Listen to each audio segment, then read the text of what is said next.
It happened inside this house in Pasadena, near Houston in the early 1970s. The man who lived here then, Dean Corll, murdered dozens of teenage boys who had been lured to his house with the promise of beer and marijuana. Corll was dubbed the Candyman because he once owned a candy store.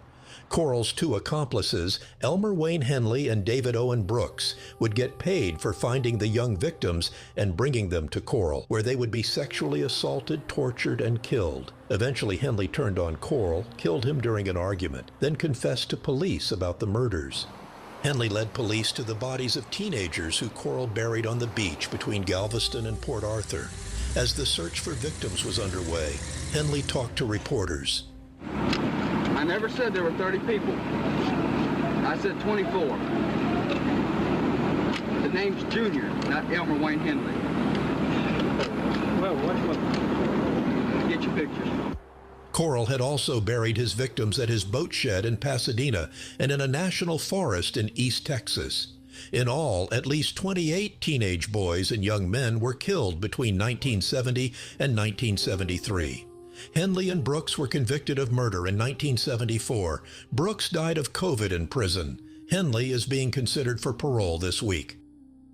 It started quietly, the way the worst stories always do.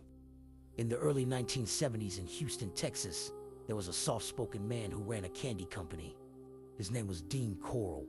He handed out free sweets to neighborhood kids, let them hang around his apartment, joked with them, bought them sodas. Parents thought he was kind. The kids called him the Candyman. No one knew that behind those doors, something monstrous lived. Teenage boys began disappearing from Houston, 13, 14, 15. Police said they were runaways. Families were told not to worry, but the truth was far darker. Dean Corll was hunting them. Inside his apartment was a plywood board bolted to the wall, later called the torture rack. Boys were handcuffed to it, blindfolded, tied. Corll tortured them for hours, sometimes days, before killing them and stuffing their bodies into plastic. Then he buried them. Some were placed in a boat shed. Some were dumped along Galveston beaches. Some were buried so deeply that their families would never find them, and Corll wasn't working alone. The boys who helped him, one of them was David Brooks, a quiet boy Corll had known since childhood. Corll bought him gifts, gave him money, gave him attention. Then he asked for something in return. Brooks began bringing boys to Corll's apartment. Friends, strangers, kids from school. Sometimes Brooks helped hold them down. Sometimes he dug the graves, and when the screaming started, he stayed. Later came Elmer Wayne Henley Jr., just a teenager himself. Corll told him he was part of something special. Henley brought boys, even his own friends, knowing they would die. For a little money, for approval, for fear. They all became trapped inside Corll's nightmare. On August 8, 1973, Corll made a mistake. He planned to kill Henley and a teenage girl named Rhonda Williams. He handcuffed Henley to the torture board, but Henley knew what that meant. He fought free.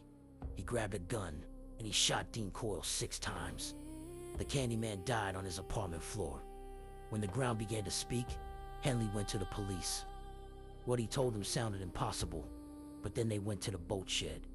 They started digging and they kept finding bodies, 17 in one place, then more along the beach, in shallow graves. In the end, 28 boys were officially counted, some as young as 13. Mothers and fathers who had been told their sons ran away now learned the truth. Their boys had never left. They were taken. Henley was sentenced to 6 life terms. Brooks went to prison and died there decades later. And Dean Corll, the smiling Candyman, was revealed as one of the deadliest serial killers America had ever known.